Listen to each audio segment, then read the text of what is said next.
કાકા તો કઈ ટેન્શનમાં લાગો છો તમે યાર. તને એમાં કઈ સમજ નહીં પડે.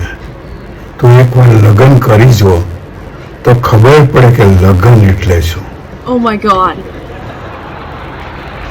અને તમને એવું કહું છું યાર, મને તો સાલી સમજ નથી પડતી કે આ લગ્નની શોધ કયા વૈજ્ઞાનિકે કરી હશે. સાલો કુંવારો કોડે મરે, પરણેલો પસ્તાય.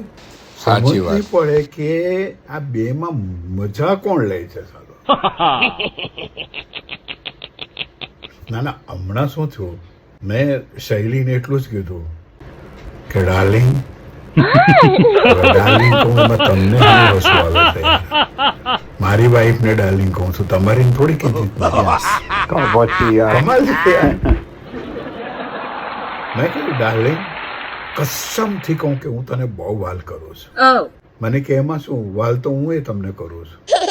અને સાંભળી લો, તમને ખબર ના હોય પણ તમારા ખાતર હું આખી દુનિયા જોડે ઝઘડો કરવા તૈયાર છું. હા, આખી દુનિયા જોડે. Oh my god. મેં કીધું પણ તું તો રોજ મારી સાથે ઝઘડો કરે છે. મને કે લે, તે તમે મારી આખી દુનિયા જ છો ને. મારા કપાળમાં કાંદા ફોડું.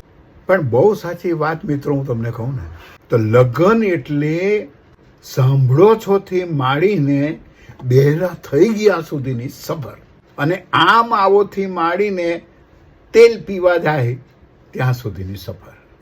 વધારે જો કિચકિચ કરવા ગયા તો એ એમ જ કહે કે મારા ફૂટેલા નસીબ છે ને એટલે તમે મને મળ્યા.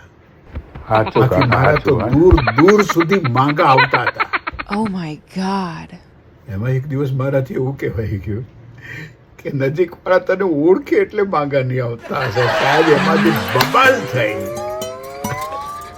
હજી સુધી અટકી નથી. લગ્ન એટલે આ ભાવમાં મળ્યા તો આવતા ભળમાં તો મળતા જ નહીં. ક્યાં સુધીની સફર. ક્યાં ગઈ હતી વાલીથી માંડીને ક્યાં મરી ગઈ સુધીની સફર એટલે લગ્ન.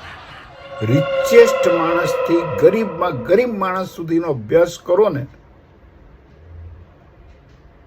તો એની વાઈફ એટલું જ બોલતી હોય, આ તો હું તમારી સાથે રહી, બાકી બીજી હોત ને તો ક્યારના તમને આમ છૂટા મૂકીને ભાગી ગઈ હોત.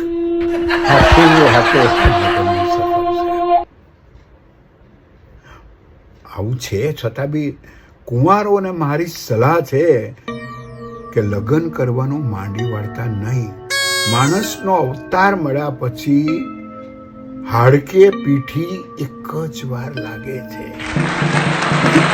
ઢોલ વગાડ, ચલો.